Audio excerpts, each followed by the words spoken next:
అందరికీ నమస్కారం. Welcome to my channel. మన ఆంధ్రప్రదేశ్ ప్రభుత్వం వాలంటీర్ల గురించి కీలక నిర్ణయం అయితే తీసుకుందండి. ఆ నిర్ణయం ఏమిటి, వాలంటీర్లను ఎలా ఉపయోగించుకోబోతోంది, అసలు వాలంటీర్లను ఉంచబోతున్నారా, తీసేయబోతున్నారా, వాళ్ళకు జీతం ఎంత ఇవ్వబోతున్నారు, దానికి సంబంధించిన విధి విధానాలు ఏమిటి, దాని గురించి మొత్తం ఈ వీడియోలో మనం తెలుసుకుందాము.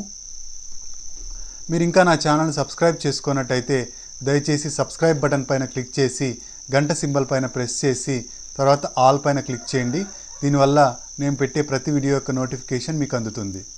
వీడియోని ఎవరు స్కిప్ చేయకుండా చూడండి. మీరు ఇంపార్టెంట్ పాయింట్స్ మిస్ కాకుండా మొత్తం వీడియోని చూస్తే మీకు పూర్తి విషయాలు అర్థమవుతాయి. వీడియోని లైక్ చేయనట్టయితే లైక్ చేసి మమ్మల్ని సపోర్ట్ చేయండి. ఇక ఆలస్యం చేయకుండా వీడియోలోకి వెళ్ళిపోదామండి. ఆంధ్రప్రదేశ్ ప్రభుత్వం వాలంటీర్లపైన కీలక నిర్ణయం అయితే తీసుకోబోతోందండి.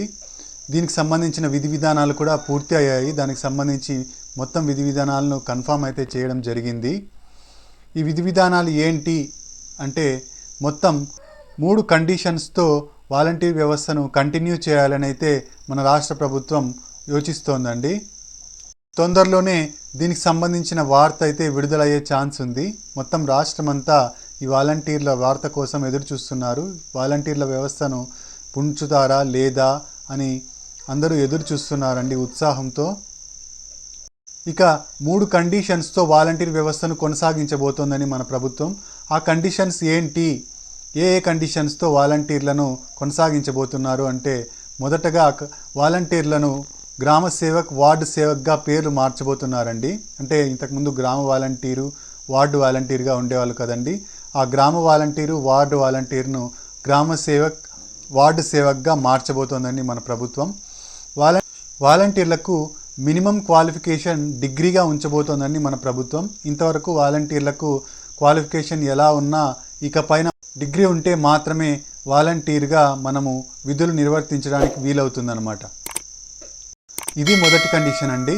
ఇక రెండో కండిషన్ ఏంటి అంటే కేవలం 3 ఏళ్ల కాల పరిమితితో మాత్రమే వాలంటీర్లను తీసుకోబోతున్నారంటే అంటే ఒక్క వాలంటీరు ఎవరైతే తీసుకోబడతాడో అతను 3 సంవత్సరాలు మాత్రమే పనిచేయడానికి వీలుంటుంది.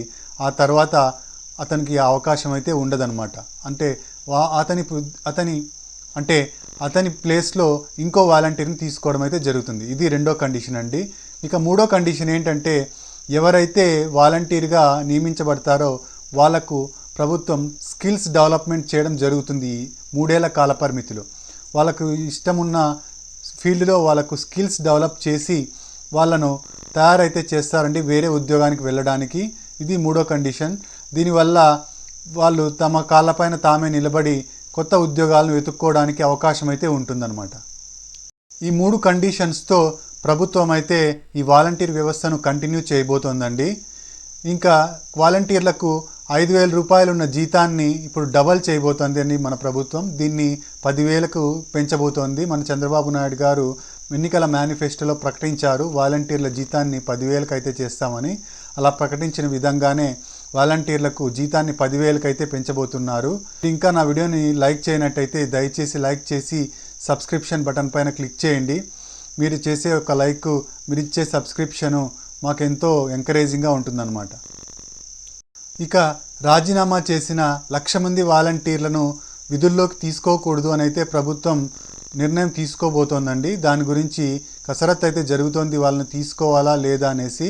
దాదాపుగా అందరూ కూడా తీసుకోకూడదు వాళ్ళను అనేసే నిర్ణయానికి వచ్చినట్టు తెలుస్తోంది. విశ్వసనీయ వర్గాల ద్వారా ఈ విషయం అప్డేట్ అయితే వచ్చిందండి.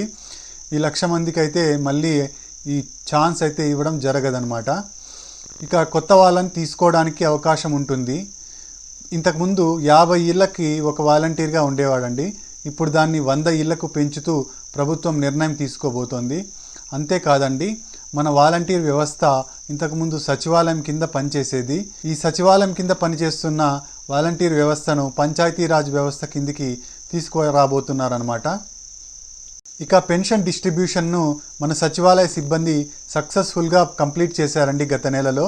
అంటే ఏ ఇబ్బందులు లేకుండా పెన్షన్ను అందజేయడం అయితే జరిగింది. దీన్ని కంటిన్యూ చేయాలని గ్రామ వాలంటీర్లు లేదా వార్డు వాలంటీర్లు వీళ్ళతో పెన్షన్కి ఎటువంటి సంబంధం లేకోకుండా ఇతర సేవలకు ఈ వార్డు వాలంటీర్లను గ్రామ వాలంటీర్లను ఉపయోగించుకోవాలని ప్రభుత్వం నిర్ణయించుకుంది.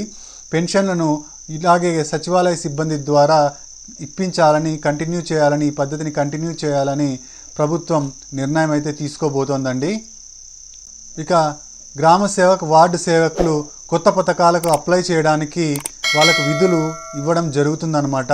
అంటే మనం ఏవైతే కొత్త పథకాలు ఉంటాయో, కొత్త రేషన్ కార్డు అప్లై చేసుకోవడానికి, కొత్త పెన్షన్లకు అప్లై చేసుకోవడానికి, ఆడబిడ్డ నిధి పథకానికి అప్లై చేసుకోవడానికి, ఇలా రకరకాల పథకాలు అయితే ఉన్నాయి కదండి, రాబోతున్నాయి మనకు తొందరలో. ఈ పథకాలన్నిటికీ అప్లై చేసుకోవడానికి గ్రామ సేవక్, వార్డు సేవకులను వినియోగించబోతున్నట్టు సమాచారం అన్నమాట. 100 ఇళ్లకు ఒక వాలంటీర్ ఉండబోతున్నాడండి. ఈ 100 ఇళ్లకు ఒక వాలంటీర్ ఉండబోతున్నాడు. ఈ వాలంటీరే మనకు ఈ కొత్త పథకాలకు సంబంధించిన అన్ని సమాచారాలను అందజేస్తాడు. అంతేకాకుండా దానికి సంబంధించిన డాక్యుమెంట్స్ను కూడా కలెక్ట్ చేసుకోవడం జరుగుతుంది. ఇదండి కొత్త అప్డేటు. వాలంటీర్లు రాబోతున్నారండి. ఇక మనం కొత్త పథకాలు అప్లై చేసుకోవడానికి రంగం సిద్ధం కాబోతోంది. వాలంటీర్లు డిగ్రీ విద్యార్హతతో 3 ఏళ్ల కాల పరిమితితో ఈ ఉద్యోగం చేయడానికి సిద్ధంగా ఉన్నారండి. మనం ఈ వాలంటీర్ల కోసం ఎదురు చూడడం అయితే జరిగింది ఇన్ని రోజులు. దీనికి సంబంధించి త్వరలోనే తెరపడనుంది. త్వరలోనే ప్రభుత్వం దీనికి సంబంధించిన ప్రకటనను అయితే విడుదల చేయబోతోంది. మీరు ఇంకా నా ఛానల్ సబ్స్క్రైబ్ చేసుకున్నట్టయితే దయచేసి సబ్స్క్రైబ్ బటన్ పైన క్లిక్ చేసి గంట సింబల్ పైన ప్రెస్ చేసి ఆల్ పైన క్లిక్ చేయండి. దీని ద్వారా నేను చేసే ప్రతి వీడియో యొక్క నోటిఫికేషన్ మీకు అందుతుంది. ప్రభుత్వ పథకాలకు సంబంధించిన ఏ ఇంపార్టెంట్ న్యూస్ను మీరు మిస్ అవ్వకుండా ఉంటారు. Thank you very much.